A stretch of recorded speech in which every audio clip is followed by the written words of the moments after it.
জুৰোডত মই অলপ আগতে জুৰোডৰ পৰা আহিছোঁ। জুৰোডত আগতে এক কঁকাল পানী হৈছিল, আপোনালোকেও যাব নোৱাৰে। সেই জুৰোডতে এটা গাড়ী চলি আছে। ধোঁৱাচাঙত উঠিল বানমুক্ত অসমৰ শ্লোগান। ক'ত গ'ল গৃহমন্ত্ৰী অমিত শ্বাহৰ প্ৰতিশ্ৰুতি? বিজেপি চৰকাৰ আহিল ঠিকেই, সমাধানহে নহ'ল বান সমস্যাৰ। মেঘালয় USDMক দোষ দিয়েই দায়িত্ব সামৰিব নেকি চৰকাৰে? ৰাজ্যত পুনৰবাৰ বিজেপি চৰকাৰ আহিলে বানমুক্ত হ'ব অসম। অসমৰ ৰাজ্যক বানপানীৰ পৰা মুক্ত কৰিবলৈ মোদী চৰকাৰে লৈছে কেইবাটাও অভিলাষী প্ৰকল্প। বিগত বিধানসভাৰ নিৰ্বাচনৰ সময়ত কেন্দ্ৰীয় গৃহমন্ত্ৰী অমিত শ্বাহে দিছিল এই প্ৰতিশ্ৰুতি।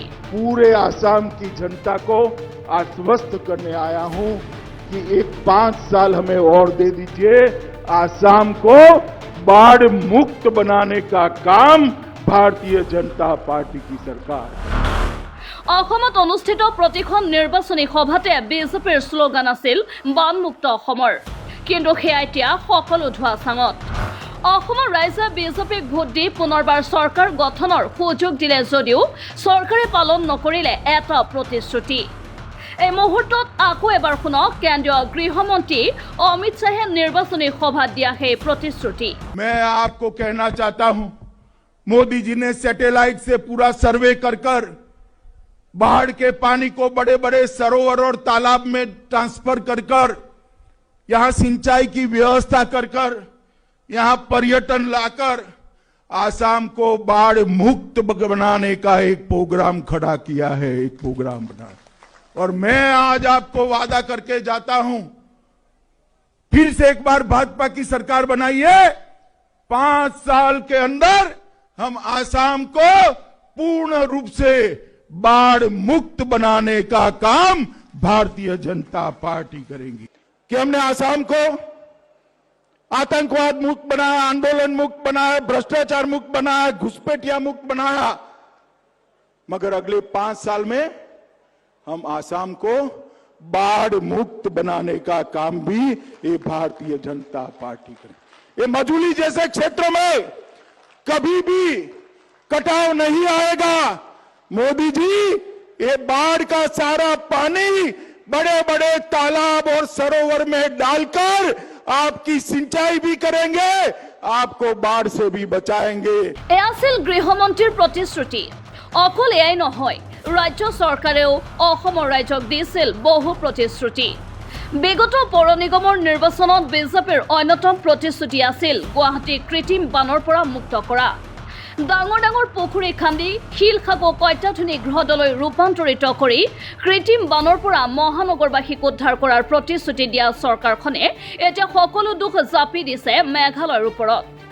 USDM নামৰ শিক্ষানুষ্ঠানখনে পাহাৰ ধ্বংস কৰাৰ বাবে গুৱাহাটীত কৃত্ৰিম বানৰ সৃষ্টি হোৱা বুলি মন্তব্য কৰি দায়িত্ব সামৰিছে ৰাজ্য চৰকাৰে।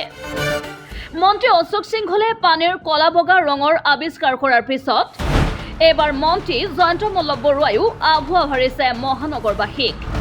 মন্ত্ৰী জয়ন্তৰ মতে 2 ঘণ্টাৰ ভিতৰতে পানী ওলাই যোৱাৰ ব্যৱস্থা কৰা হৈছে, কিন্তু এয়া চাওক, বিগত 72 ঘণ্টা ধৰি একেদৰে আছে বান পৰিস্থিতি। আমি এটা ক্ষেত্ৰত সফলতা হোৱা নাই, সেইটো হ'ল মেঘালয়ৰ পৰা নামি অহা পানী যি অঞ্চলসমূহলৈকে আহে তাত আমি যথেষ্ট কষ্টৰ সন্মুখীন হৈছোঁ বা আহুকালৰ সন্মুখীন হৈছোঁ। মেঘালয়ৰ পৰা এটা বৃহৎ পৰিমাণৰ পানী নামি আহে খানাপাৰা বা কইনাধৰা এই গোটেই পাৰ্টটোত।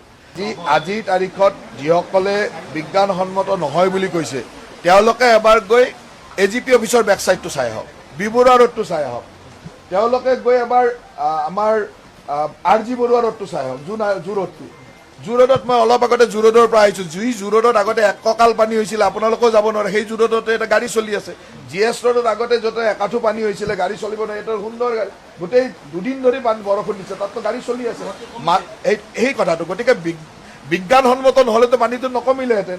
আৰু সেইসকল মানুহে আমাক দিয়া উপদেশ মতে কাম কৰিছিল। এটা পৰামৰ্শ যদি বিজ্ঞানসন্মত নহ'লেহেঁতেন তেতিয়া এতিয়া বিবৰুৱা ৰোডত ডুবি থাকিব লাগিছিল, RG বৰুৱা ৰোডত ডুবি থাকিব লাগিছিল, চানমাৰীও ডুবি থাকিব লাগিছিল, মালিগাঁও ডুবি থাকিব লাগিছিল। এতিয়াতো সেইটো নাই, তাৰমানে তাত কৰবাত সফল হৈছোঁ, গতিকে ইয়াতো সফল হ'ম। ইতিমধ্যে বানৰ ফলত হোৱা ভূমিস্খলনত 5 গৰাকীকৈ লোকৰ প্ৰাণহানি হৈছে। সাহায্যৰ নামত কেইটামান পানীৰ বটল আৰু মমবাতি দিয়েই দায়িত্ব সামৰিছে প্ৰশাসনে। প্ৰধানমন্ত্ৰী মোদী আৰু কেন্দ্ৰীয় গৃহমন্ত্ৰীৰ আহ্বানত অসমত বিজেপিক পুনৰবাৰ চৰকাৰ গঠন কৰাৰ সুযোগ দিয়াৰ প্ৰতিদান এনেদৰে দিছে মুখ্যমন্ত্ৰী হিমন্তৰ চৰকাৰে। নিউজ ডেস্ক ৰিপৰ্ট এন ভিলাই।